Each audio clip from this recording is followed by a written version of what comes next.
கருமேகம் சூழ்ந்து இதோ தன் கண்ணீரை கன்னம் எனும் பூமியில் தெளித்துவிடும் ஆவலாக இருக்கும் இனிய மாலை பொழுதில் அவனின் உள்ளம் கவர்ந்த குழந்தை, தோழி, காதலி, மனைவி என அனைத்துமாய் இருப்பவளை ரசித்து கொண்டு காரை ஓட்டி கொண்டிருந்தான் ஆதி. அவன் அவளை பார்ப்பது தெரிந்தும் அவனை கண்டு கொள்ளாது ஓரக்கண்ணால் அவனை பார்த்தபடி வெளியே வேடிக்கை பார்த்து கொண்டிருந்தாள் ஆதியின் மித்ரா. இப்போ இவரு எதுக்கு இப்படி பார்க்குறாரு? ஹனி, இப்போலாம் நீ சரியில்லை. இப்படி பார்த்தா எப்படி தான் நார்மலாக இருக்க முடியும்? ஐயோ, எனக்கு வெக்கலாம் வருதே. நோ மித்ரா, உனக்கெல்லாம் அது வரவே கூடாது என மனதில் நினைத்தவள் ஏதாவது பண்ணி அவரை டைவர்ட் பண்ணணுமே என நினைத்து பாட்டு கேட்க முடிவு செய்து ஆன் செய்தாள். அதில் லவ் சாங்கோட ஹாஹா என ஆதி சத்தமாக சிரிக்க, எவனோ நம்ம பையன்தான் சிச்சுவேஷன் சாங் போட்டு தூள் கிளப்புறாங்களே என கூற அவனை பார்த்து முறைத்தவள் உடனே அதை ஆஃப் செய்தாள். அவன் இன்னும் சிரித்து கொண்டே இருக்க அவன் புன்னகையில் மெய் மறந்து நின்றாலும் உடனே சுதாரித்து அவனை பார்த்து முறைத்தாள். ஆமா, ஏன் அதிசயமா பாட்டிடலாம்? நீ வின் பண்ணியிருக்க, அதான். பாரா, நான் வின் பண்ணதில் அவ்வளோ ஹாப்பியா? பின்னா இல்லையா?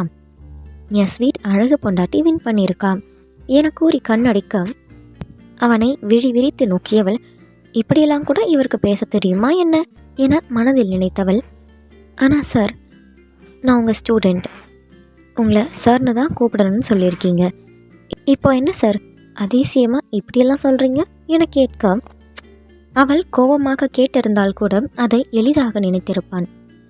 அவள் இவனை எந்த விதத்திலும் ஹர்ட் செய்யக்கூடாது என்பதற்காகவே மெதுவாக கேட்டாள், அதுவும் முகத்தை சாதாரணமாக வைத்துக்கொண்டு.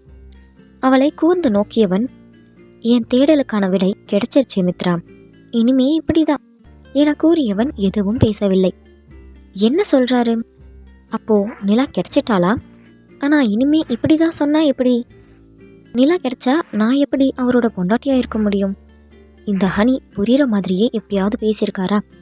மரமண்ட என அவனை மனதில் திட்டியவள், ஐயோ, அது அவர் இல்லை, நான் தான். அவர் சொன்னது கூட புரியலை எனக்கு என நினைத்தவள் அவன் கூறியது பற்றியே யோசித்து கொண்டிருந்தாள்.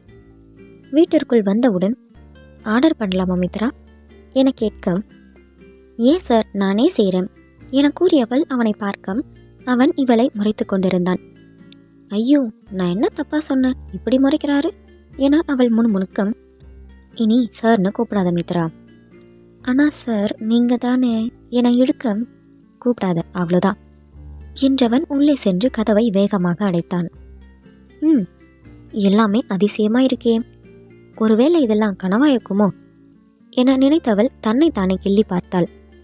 ஐயோ, வலிக்குது என்றவள் கையை தேய்த்து கொண்டே, பின்ன எப்படி கூப்பிட்டுதான் இவரை என புலம்ப, செல்லும், டார்லிங், ஸ்வீட் ஹார்ட், மாமா, அப்புறம் வாடா போடா கூட ஓகே என கூறிக்கொண்டே வெளியில் வந்தான்.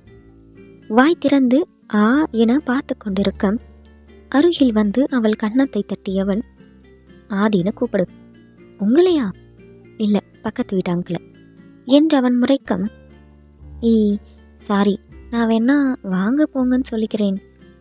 ஓ என்றவன், இன்னைக்கு நீ சாரியில் அழகா இருந்த என கூற அவனை பார்த்து சிரித்தவள், எதுக்கு ஐஸ் வைக்கிறீங்க, என்ன வேலை செய்யணும் உங்களுக்கு என கேட்க, உன்கிட்ட சொன்ன பாரு என்ன என அவன் கூறி முடிப்பதற்குள், அதோ அந்த சுவர் கரெக்டாக இருக்கும், அங்கே முட்டிக்கோங்க என கூறி நக்கலாக சிரிக்க, அப்படியா, முட்டிக்கிட்டா போச்சு என கூறிக்கொண்டே அவளை நெருங்க, அங்கதான் இருக்கு சுவர். அவள் திக்கி திணறி கூறி முடித்தாள். அவளை பார்த்து சிரித்தவன், எனக்கு இதோ இங்கதான் முட்டணும் என கூறிக்கொண்டே இன்னும் நெருங்கியவன் அவள் கண்களை இறுக்க மூடியதை பார்த்து சிரித்து கொண்டே அவள் நெற்றியில் முட்டினான். என நெற்றியை தடவிக்கொண்டே கண்களை திறந்தவள் அவனை பார்த்து முறைக்கம், என்ன என்ன என இன்னும் நெருங்கம் இரு கைகளை எடுத்து இடுப்பின் மேல் வைத்தவள் தன் ஒற்றை புருவத்தை உயர்த்தி முறைத்தாள். ஹாஹா என சிரித்தவன், உள்ள போய் ஃப்ரெஷ் ஆகிட்டு வா, நான் சமையல் என்ன செய்யலாம்னு பார்க்குறேன் என கூறி உள்ளே சென்றான். அதுவரை கடினப்பட்டு அவனை முறைத்து கொண்டிருந்தவள் இதுவரை இழுத்து பிடித்த மூச்சை வெளியே விட்டாள். ஷப்பா, நம்மளை பாடாப்படுத்துறாங்களே, ஃப்ராடு ஹனி என அவனை திட்டியவள் சிரித்துக்கொண்டே உள்ளே சென்றாள். சீக்கிரம் ஃப்ரெஷ்ஷாகி வெளியே வந்தவள் என்ன செய்யலாம் என கேட்டுக்கொண்டே உள்ளே நுழைந்தாள். நீயே சொல்லு என கூறியவன் அவள் சமையல் மேடை மீது ஏற கஷ்டப்படுவதை அறிந்து அவளை தூக்கி உட்கார வைத்தான். அவனது திடீர் செயலில் அதிர்ந்தவள் இயல்பு நிலைக்கு வர மிகவும் கஷ்டப்பட்டாள். அவள் முக பாவனைகளை ரசித்தவன் உள்ளுக்குள் சிரித்து கொண்டான். கொழுப்பு, உடம்பு பூரா கொழுப்பு, இப்படியா சொல்லாம கொள்ளாம தூக்குறது? அவனை திட்டிக்கொண்டே நிமிர்ந்து பார்த்தாள். சொல்லு சொல்லு என ஆதி கேட்க, ஏதாவது செய்யலாம் என கூறியவள் அமைதியாக இருக்க, என்னாச்சு மித்ரா, ஏன் டல்லா இருக்க? அது நீங்க அன்னைக்கு உங்களுக்கு வரப்போற மனைவிக்கு சமைக்க தெரியாம இருக்கணும், அப்போதான் எனக்கு பிடிக்கும் அப்படிலாம் சொன்னீங்க. இப்போ என்ன பொண்டாட்டின்னு கூப்பிடுறீங்க, ஆனா எனக்கு தான் சமைக்க தெரியுமே என திக்கி திணறி கூறிவிட்டு அவனை பார்க்க அவன் அவளை பார்த்து சிரித்து கொண்டிருந்தான். இப்போ நான் என்ன கேட்டேன்னு நீங்க சிரிக்கிறீங்க? அவள் சினுங்கி கொண்டே கேட்கும். ஐயோ அழகு பொண்டாட்டி, நீ இதை சாதாரணமாகவே கேட்டிருக்கலாம். திக்கி திணறி அழகா கேட்டியா, அதான் சிரிப்பு வந்துடுச்சு என கூறி கண்ணடித்தான். என கூறி உதட்டை சுடித்தவள், நான் கேட்டதுக்கு பதில் சொல்லலையே என அவன் முகத்தை ஆர்வமாக ஏறிடம். அவள் அருகே ஆதிவரம் சட்டென கைகளை நீட்டியவள், தள்ளி நின்னே சொல்லுங்க. ஏன் என அவளை குறும்பாய் பார்த்து சிரித்தான். அது அப்படித்தான் என அவனை பார்க்காமல் கீழே குனிந்து கொண்டவள், அப்படியே அந்த கண்ணை நோண்டணும், பார்க்கறத பாரு என முணுமுணுக்கம். யாரு கண்ணை ஆதி கேட்கும். நிமிர்ந்து பார்த்தவள் அவன் அருகில் இருப்பதைக் கண்டு, அது அது என இழுக்கம். ஆஹா, அடியே என் குண்டு தக்காளி, பொண்டாட்டிக்கு சமைக்க தெரிஞ்சா இன்னும் பிடிக்கும் என கூற, ஏன் என்பது போல் அவள் புருவத்தை உயர்த்தம். அது அது அவள் காதருகே குனிந்தவன், நானும் அவளும் ஒன்னா சமையல் செய்யலாம், பேசிக்கிட்டே இருக்கலாம், அப்புறம் அப்புறம் என இழுக்கம். அவன் செய்கையில் திகைத்தவள் கைகளை பிசைந்து கொண்டே, அப்புறம் இப்படி ரொமான்ஸ் பண்ணலாம், திருட்டுத்தனமா பொண்டாட்டிக்கு கிஸ் கொடுக்கலாம், இதோ இப்படி என கூறியவன் அவள் கன்னத்தில் தன் இரண்டாம் முத்தத்தை பதித்தான். அவள் அப்படியே அசையாமல் அமர்ந்திருக்க, மித்ரா என கூற அவனை பார்க்க முடியாமல் கீழே குனிந்தாள். ஹார்ட் பீட் வேகமாக அடித்து கொள்ள அவள் கைகளில் இருந்த கருவேப்பிலை ஒரு வழியாகிவிட்டது. அவளை பார்த்து சிரித்தவன் அவளை சகஜமாக்க எண்ணி, உன் ஃப்ரெண்ட்ஸுக்கு கால் பண்ண, எங்கே இருக்காங்கன்னு கேளு என கூற சரி என்றவள் கீழே இறங்கினாள். அப்பாடா, அடிப்படலை, எவ்வளோ ஹைட்டு என புலம்பிக் கொண்டே செல்ல அவள் புலம்பலை ரசித்தவன், லவ் யூ மித்ரா என கூறி புன்னகைத்தான். சட்டென்று திரும்பியவள், ஏதாவது சொன்னீங்களா என கேட்கும். ஐயோ கேட்டுட்டாலோ என நினைத்தவன், இல்லையே, இப்போது திக்குவது இவன் முறையானது. ஓகே என்றவள் தியாவிற்கு அழைக்கும். அதற்குள் கதவு தட்டப்படம் கதவை திறந்தவள் அபி நிற்பதைக் கண்டு எதுவும் கூறாமல் அவனையே பார்த்து கொண்டிருக்கும். எம்மா பாசமலரே, கால் வலிக்குது, எப்போ உள்ள விடுவ என முகி கேட்கும். அப்போதுதான் அபியின் பின்னால் இருந்த முகி மற்றும் சோனியை கவனித்தாள். வாங்க அண்ணாம், வாங்க சோனிகா, வா அபி என்றவள் உள்ளே அழைத்து சென்றாள். நான் அண்ணா, அவ அக்காவா என முகி கேட்கும். ஆஹா, பழகிடுச்சு அண்ணாம் என்றவள் அங்கே தியா ஃபோனில் கத்திக்கொண்டிருப்பதை கண்டு கொள்ளவில்லை. என் மச்சா எங்க என மூகி கேட்கும். மித்ரா கிச்சனை காண்பித்தாள். ஓஹோ, சமைக்கிறாரா சோனி கேட்கும். என் மச்சான் என்ன போல இல்லம், அவன் மானஸ்தன், தண்ணி குடிக்க போயிருப்பான் என கூற, மித்ரா அந்த சீரகம் எங்க? குழம்பு வச்சிட்டேன், வந்து டேஸ்ட் பாரு என ஆதி கத்தம். மித்ரா மற்றும் சோனி மூகியை பார்த்து சிரிக்க, என் மச்சான் என்ன போல தானே இருப்பான் என கூறிக்கொண்டு கிச்சனுக்குள் ஓடிவிட்டான். தன் மொபைலை கீழே வைத்தவள், இருங்கக்கா வரேன் என கூறி உள்ளே சென்றாள். மித்ரா ஃபோன் அடிக்கம். சோனிகா, அந்த ஃபோன் அட்டன் பண்ணுங்க, நான் வரேன் என மித்ரா குரல் கொடுக்க, இங்கே சோனி ஃபோனில் பேசி கொண்டிருந்ததால் அபியை எடுக்க சொன்னாள். அவனும் தலையாட்டி விட்டு அட்டன் செய்து காதில் வைக்கும். அடியே எனிமி, எவ்வளோ நேரம் கத்துறது? என்ன பண்ணுறேன்? என் அண்ணா கூட ரொமான்ஸ் பண்ணவே டைம் கரெக்டாக இருக்கு போல என கூறி தியா சிரிக்கம். அதை கேட்ட அபிக்கு ஏதோ போல் இருக்கும். நான் அபி, மித்ரா உள்ள இருக்காங்க, நீங்க யாரு என கேட்கும். அபி என்று கூறியதில் அதிர்ந்தவள், ச்சே, அபின்னு தெரியாம மித்ராவை ரொமான்ஸ்லாம் சொல்லி கலாய்ச்சிட்டனே, அவர் வருத்தப்படுவாரே என தன்னை தானே நொந்தவள், சாரி, நான் ஃப்ளாட்டுக்கு 5 மினிட்ஸில் வந்துடுவேன்னு மட்டும் சொல்லுங்க.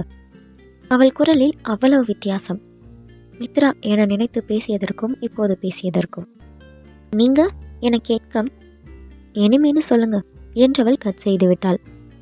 யாரா இருக்கும் என அவளை பற்றி யோசித்தவன் மொபைலை கீழே வைக்க போகும். அதில் அவள் வால்பேப்பராக ஆதியின் போட்டோவை வைத்திருப்பதை பார்த்து மொபைலை கீழே வைத்துவிட்டு தலைக்கு கை கொடுத்து அமர்ந்து விட்டான். என்னதான் அவள் தனக்கு சொந்தமில்லை என நினைத்தாலும் அவனின் முதல் காதலான அவளை மறக்க முடியவில்லை. வேறு ஒருவரின் மனைவி, மறந்துதான் ஆக வேண்டும் என மூளை எச்சரித்தாலும் மனம் கேட்க மாட்டேன் என அடம்பிடிக்கிறது.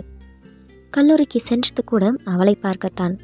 அவள் ஆதியுடன் சந்தோஷமாக இருக்க வேண்டும் என ஒரு புறம் நினைத்தாலும் அதை காதலால் கண்களால் பார்க்கும்போது மனம் அவன் பேச்சை கேட்காமல் வருந்துகிறது. அபி என மித்ரா அழைக்க, சொல்லு மித்ரா, இந்தா என அவள் காஃபியை நீட்டம். அவளை பார்த்து புன்னகைத்தவன், தேங்க்ஸ் என கூறம் அவளும் புன்னகைத்தாள். அடியே எனிமி என கத்திக்கொண்டே தியா வர அவளின் சத்தத்தில் குடித்த காஃபி புறையேறியது அபிக்கு. ஐயோ என அபியின் அருகில் வந்தவள் சாரி என கூறி அவன் தலையில் தட்டினாள்.